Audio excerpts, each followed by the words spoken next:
One of the simplest things that you can do before a race to upgrade your performance is to breathe correctly. Now, you might be thinking, Andy, I've been breathing all my life. Why do I need practice in something I've been doing all my life? Well, you've been breathing all your life, but have you been breathing correctly and optimally for sports performance all your life? And it's highly likely that you haven't. So I want you to do something for me right now. I want you to take a deep breath in. So you can breathe in through your mouth or out through your mouth, whichever way. Take a deep breath in and breathe out again. So what did you notice as you did that? Did you find that your chest rose when you breathed in?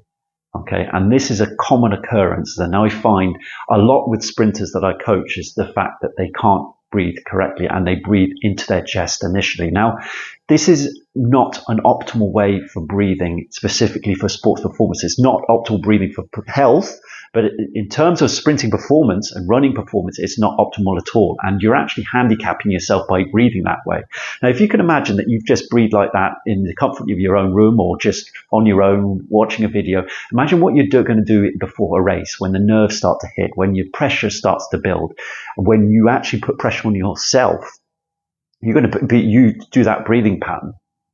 And this breathing pattern is kind of a breathing pattern that exacerbates stress. Okay, it's a shallow breathing pattern that stresses the body out.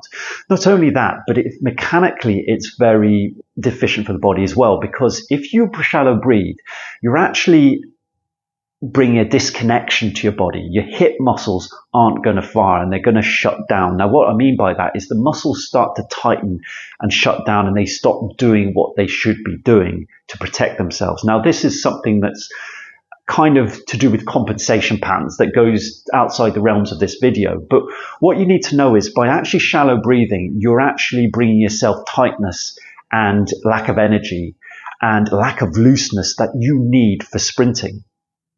So correcting this and putting yourself in the optimal state for sprinting is very important. And to do this, you need to breathe correctly.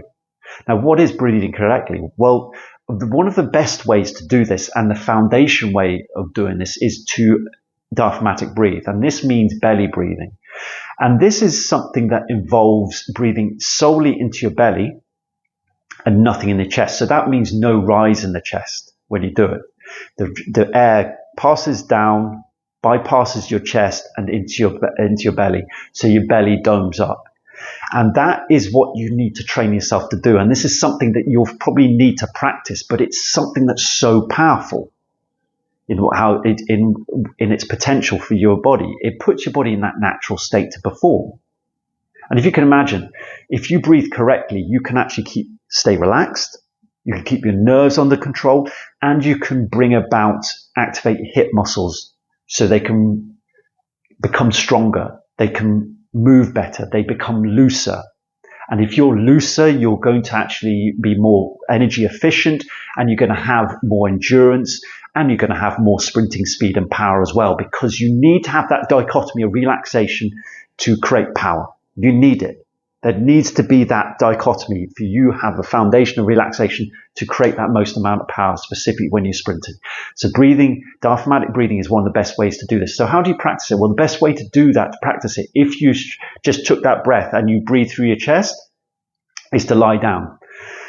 So lie down and put your finger on just about 5 centimeters below your belly button.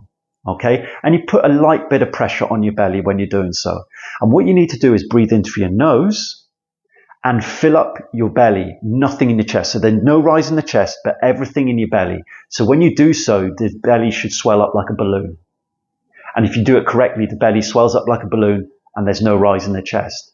And when you lie down and practice it for 15 to 20 deep breaths, you start to get better at it. Now, it may take a little bit of time for you to practice it, specifically if you've been for a very long time breathing in your chest. But practicing, making sure that it's very important to put your finger on your belly to give your body a target that it can feel, and then to make sure that breath goes down into that target and pushes your finger out as you do it. And this is something, once you do it, as I say, it brings so much freedom, so much looseness, and it keeps your nerves under control, and it's sure to help you perform a lot better. When you do this correctly, sprinting and running feels right, it feels correct, it feels loose, it feels good. And you need to feel good when you're sprinting to get the best times that you need. And you need to be able to keep those nerves under control so you can actually perform at your best. And breathing correctly, diaphragmatic breathing, belly breathing, is one of the simplest ways, one of the quickest ways, one of the most overlooked ways, but one of the best ways to do all of that. So hopefully that video gives you a bit of guidance on why breathing is so important. Practice it. Make sure you do it before, you can do it before each rep in training, but specifically you must be able to do it before your race. So hopefully that video gives you a lot of information, useful information. I'm sure it does. If you like the video, please like, please share, and I'll see you in the next one.